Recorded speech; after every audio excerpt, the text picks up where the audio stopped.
Welcome to the Weekend Jazz Update with Jashanti Silva. On today's episode, one of the most enigmatic figures in jazz, Sonny Rollins. He's a multiple award-winning jazz artist, also widely known as the saxophone colossus. He's also one of the iconic figures from the golden age of jazz, the 1920s. Over a 70-year career, he changed the face of jazz with his music. He was a legendary saxophonist, civil rights activist, and environmentalist. Sonny Rollins has collaborated with other jazz greats, from Bud Powell to Thelonious Monk to Dizzy Gillespie. Here are some of his best albums. Tenor Madness, featuring John Coltrane. Way Out West, an album inspired by the Wild West. Freedom Suite, the first civil rights-themed album of the hard bop era, and his debut album, the classic Saxophone Colossus. Many of his compositions like St. Thomas, O Leo, and Airgin have become jazz standards today. Sonny Rollins has widely been hailed as the greatest living improviser in jazz. So today on the Jazz Update, it's all about Sonny Rollins. Also coming up, some trending album and festival news. Stay tuned to the Weekend Jazz Update with Jashanti Silva to find out more. And you're tuned into the Weekend Jazz Update with Jashanti Silva. On today's show, it's about Sonny Rollins, a jazz saxophone legend. On this hour, we're going to be talking about his biography. So, Sonny Rollins was born on September 7, 1930 in New York City. In 1946, he began taking up music full-time. He first started out as a pianist, then switched to alto saxophone and then to tenor saxophone. He made his first recordings alongside bebop singer Babs Gonzalez in 1948. His first breakthrough hits came in 1954 when he recorded his famous compositions Oleo, Airgin and Doxy. In 1955, he joined the Miles Davis Quintet. Later that year, he joined the Clifford Brown Max Roach Quintet. In 1956, he recorded his first big hit album, Saxophone Colossus. This was one of his best albums and recorded both original songs like St. Thomas and bebop tunes like Strode Road. One track from this album, St. Thomas, was notable for his innovative style of playing the song, such as his usage of staccato notes and playing only a few notes in a tight range and then suddenly flourishing out into a much larger range and repeating the pattern.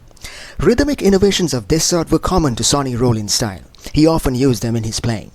In 1956, he recorded another hit album, Tenor Madness. In 1957, Sonny Rollins became famous for his innovative style of strolling, as it was known. This was a technique in jazz that used only the bass and drums without the piano for saxophone solos. Two of his albums recorded at this time showcased this technique, Way Out West and A Night in the Village Vanguard. The same year, he started collaborating with jazz saxophonist Ornette Coleman. He also got famous around that time for using unconventional songs like Sweet Leliani or Toot Toot Tootsie and using them as a medium for improvisation. One of those songs was featured on his Grammy Award-winning album This Is What I Do. In 1957, Rollins made his debut performance at Carnegie Hall. The same year, he produced another landmark album, Freedom Suite, an album dedicated to the civil rights movement on which he collaborated with Max Roach. In 1959, he began touring Europe, performing in Sweden, the Netherlands, Denmark, Italy and France. Later that year, Rollins took a break from jazz to improve on his technique. During his sabbatical, he started practicing his music alongside the Williamsburg Bridge in Manhattan. He later created an album compiling his performances during those practice sessions called The Bridge. It was one of his best ever albums and was later inducted into the Grammy Hall of Fame in 2016. In 1969, he took his second sabbatical when he took a rest from jazz to practice yoga and Eastern philosophies in India. During the 80s, his music style changed to include R&B, pop and funk rhythms. In 1983, Sonny Rollins was honored as a jazz master by the National Endowment for the Arts. In 2004, he was presented with a Grammy Lifetime Achievement Award. So that was a bit of insight into the biography and style of Sonny Rollins, and you're tuned into the Weekend Jazz Update with Jashanti Silva. Don't forget to check out my YouTube channel for archives of today's show on the Weekend Jazz Update with Jashanti Silva.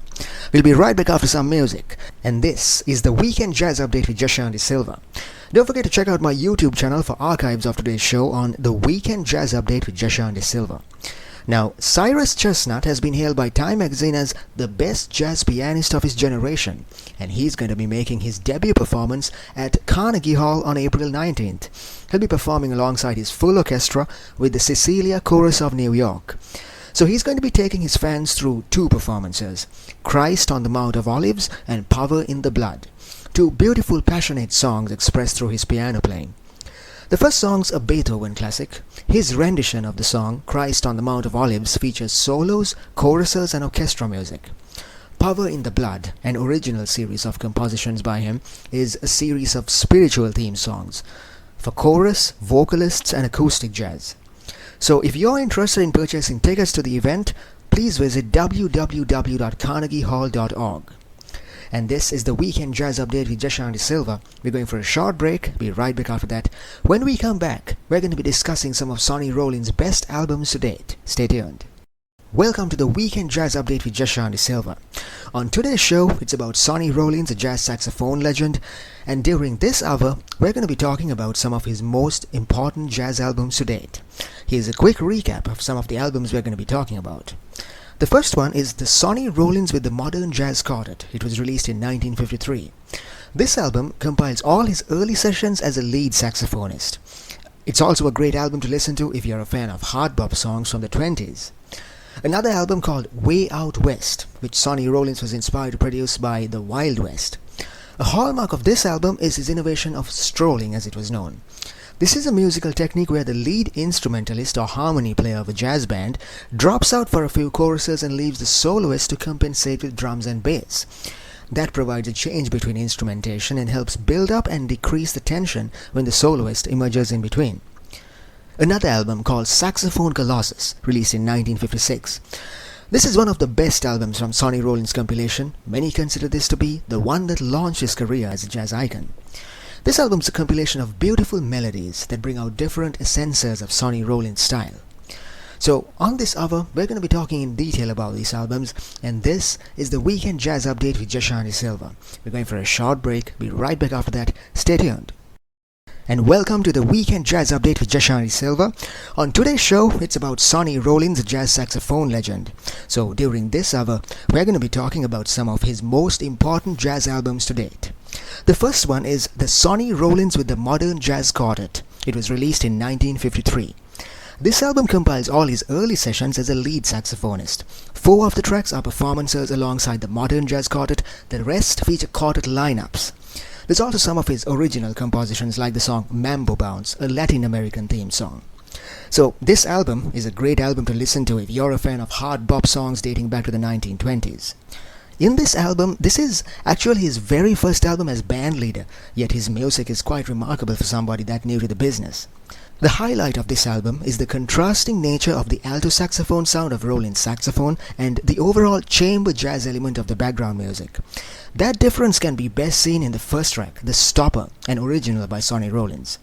Rollins is on saxophone, Milt Jackson on vibraphone and with a beautiful blues-style melody.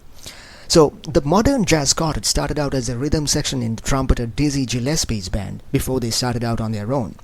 And the rhythm section that play on this album was highly sought after at the time. Percy Hart's on bass, Kenny Clark's on drums. John Lewis, the pianist, had already found fame playing alongside Charlie Parker. Another album, Way Out West. It was released in 1957. Now, it was tradition at the time for the lead instrumentalist or harmony player of a jazz band to drop out for a few choruses and leave the soloist to compensate with drums and bass. The reason for this is it provides a change between instrumentation and helps build up and decrease the tension when the soloist emerges in between. This technique in jazz is called strolling and is one of the highlights of this album. So, in these tracks, strolling alternates between saxophone and bass playing. There's also interplay with drums.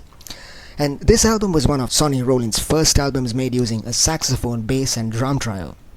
So, the inspiration behind this album comes from the Wild West. At 26, Sonny Rollins was touring California with his friend Max Roach. Contemporary Records asked him to come up with an album.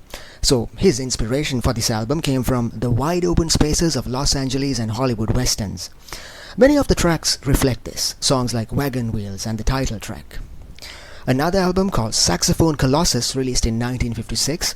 This is one of the best albums from Sonny Rollins' compilation. Many consider this to be the one that launched his career as a jazz icon. On this album, he's joined by pianist Tommy Flanagan, bassist Doug Watkins and drummer Max Roach.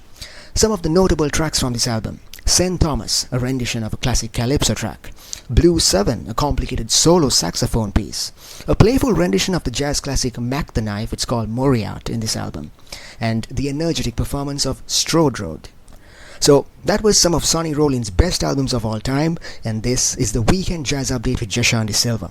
We'll be right back after some music, and that was Lithium Project with Outflow, Huge Groove with From the Top, Chet Baker with This Time the Dream's on Me, Wes Montgomery with 4 on 6, and Sonny Rollins with On Impulse.